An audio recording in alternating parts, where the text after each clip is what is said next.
Shalom Bapak Ibu yang dikasihi Tuhan Yesus, kiranya damai sejahtera Kristus beserta kita semua. Selamat mengikuti renungan firman Tuhan hari ini, Tuhan Yesus memberkati. Renungan hari ini berjudul Shalom Aleichem. Bacaan kita terambil dari Injil Matius 5 ayat 9 yang berbunyi demikian. Berbahagia orang yang membawa damai, karena mereka akan disebut anak-anak Allah. Bapak Ibu dan Saudara sekalian, kata Shalom tentu tidak asing bagi kita.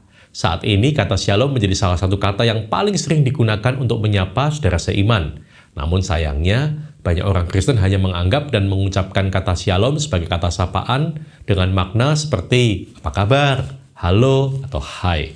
Padahal kata Shalom memiliki makna yang luas dan dalam, yang jika diucapkan dengan pemahaman yang benar, bisa membawa pengaruh yang tidak kecil bagi si penerima Shalom tersebut. Shalom yang merupakan kata Ibrani ini tidak hanya berarti damai sejahtera, seperti yang kita ketahui selama ini, tetapi menyakup juga berbagai keadaan baik atau tidak celaka, ketenangan atau ketentraman, kesehatan, proteksi atau perlindungan, keamanan, dan kemakmuran. Bahkan lebih daripada semua itu, Shalom adalah Yesus Kristus itu sendiri. Untuk itu, bila kata Shalom hanya digunakan sebagai kata sapaan tanpa makna, bukankah itu sangat disayangkan? Firman Tuhan berkata bahwa yang disebut sebagai anak-anaknya adalah mereka yang membawa shalom atau membawa damai kemana saja mereka pergi. Tentunya shalom yang bukan sekedar sapaan, tetapi juga berisi harapan dan doa. Di dalam kitab Mazmur kita diberi salah satu gambaran untuk mewartakan shalom. Berdoalah untuk kesejahteraan Yerusalem. Biarlah orang-orang yang mencintaimu mendapat sentosa.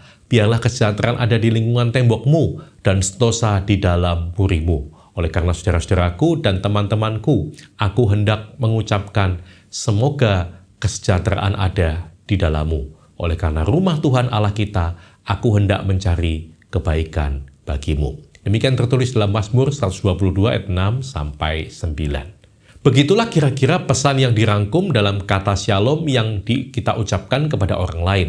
Bila kita memahami betul tentang arti kata Shalom, bukankah sangat indah?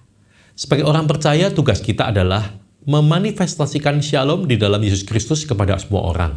Melalui orang percayalah shalom tersebar hingga ke ujung bumi. Tetapi mula-mula kita harus menjadi pembawa shalom yang baik di kalangan sendiri.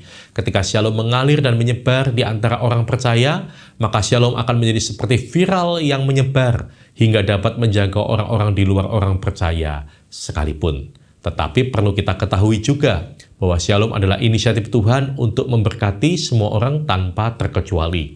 Oleh karenanya, sebelum menyebarkan shalom, kita harus terlebih dahulu sepakat dan sehati dengannya. Si sumber shalom, yang artinya kita harus terkoneksi dengan baik dengan Tuhan, agar hidup kita terlebih dahulu dipenuhi oleh shalom, sebelum shalom itu kita bagikan kepada orang lain. Jadi, mari ucapkan shalom dengan benar, karena bila kata sederhana ini diucapkan dengan maksud yang benar, kita akan membawa berkat yang besar bagi orang lain. Amin.